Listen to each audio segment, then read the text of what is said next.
Austin Reeves nagsisimula ng mag-practice para makabalik sa lineup ng Lakers.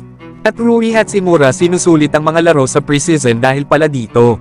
Pero bago yan, Christian Wood magpo-focus na sa kanyang scoring pagbalik niya sa Lakers ngayong season. Ito nga daw ang mga sinabi sa kanya ni JJ Redick. Na gusto nga daw makita ni Redick na maging aggressive sa opensa si Christian Wood katulad ng ginagawa niya sa Houston Rockets at Dallas Mavericks. Lalo at last season nga daw under kay Coach Darvin Ham ay hindi naman daw siya inilagay sa role para magtrabaho sa kanilang opensa. Bagkus ay inilagay daw ito sa role para tumulong sa kanilang depensa at mapalakas ang pagkuha nila ng mga rebounds. Pero ngayon taon daw ay kinausap siya ni JJ Redick. At sinabi nga dito na kapag meron nga daw siyang mismatch ay dapat daw ay i-take advantage niya ito. At kailangan din daw gamitin ni Christian Wood ang lahat ng kanyang kakayahan sa mga big man gamit ang kanyang off-the-dribble skills. At ganoon nga din daw sa mga mismatch na kailangan nga daw itong postehan ni Christian Wood. Na yun daw ang mga bagay na gagawin niya kapag bumalik na ito para maglaro sa Los Angeles Lakers. Noong naglalaro pa kasi si Christian Wood sa pagitan ng Rockets at Dallas Mavericks noong 2021-22 season, ay may average ito na 17 points, 8 rebounds at 2 assists per game. Malayo nga ang mga ito sa naging performance niya last season sa Lakers na merong average na almost 7.5 rebounds at 1 assist per game.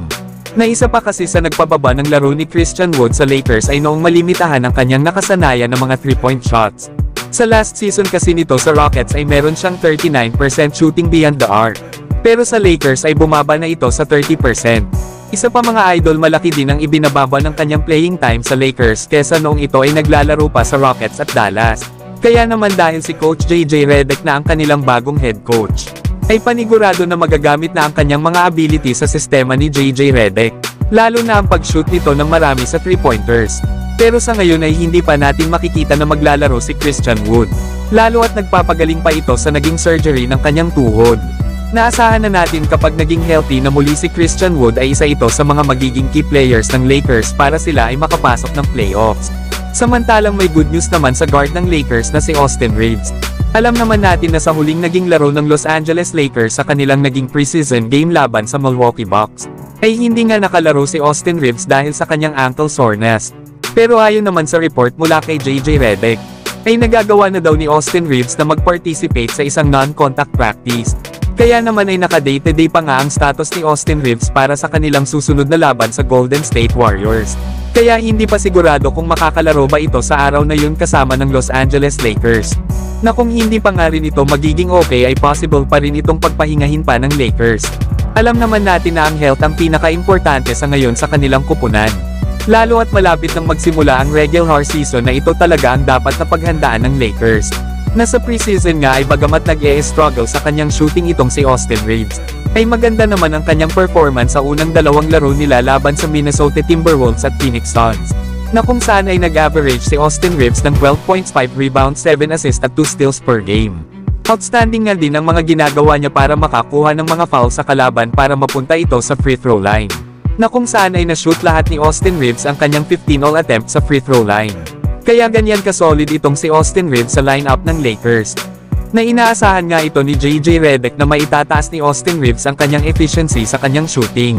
Lalo at meron nga daw itong unique na talent at isang matalinong player.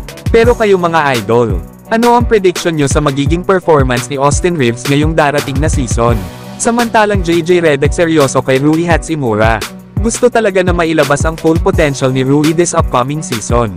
Lalo at sa huling tatlong laro ng Lakers ay nagsisimula na nga si Rui Hachimura na tumira ng mas maraming 3-point shot at umatake sa basket.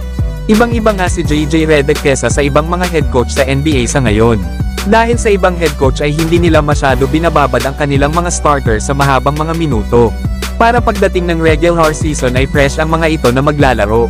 Pero itong si JJ Redick ay binibigyan niya ng halaga ang mga laro nila sa preseason lalo na dito kay Rui Hachimura.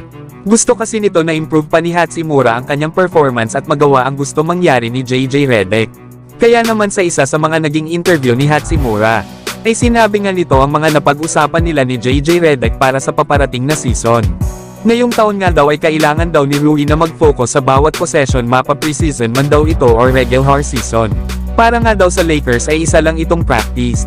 Pero para kay Rui Hachimura ay wala nga daw masyadong practice ang kanilang kupunan. Kaya ang mga ganitong bagay ay makakatulong para magkaroon sila ng magandang rhythm. Na kahit nga daw last season ay nasa 30 to 40 games pa nga daw ang kinailangan nila bago gumanda ang chemistry ng kanilang kupunan hanggang makapasok sila ng playoffs. Pero mukhang malabo naman daw yan mangyari ulit ngayong taon sa kanilang kupunan. Na kailangan nga daw nila kaagad na ipakita ang kanilang lakas at kakayahan at maglaro na iisang kupunan sa pagsisimula ng season.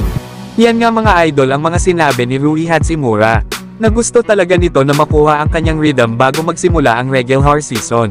Paano ba naman mga idol sa training camp at puro lang kasi practice ang bawat kupunan?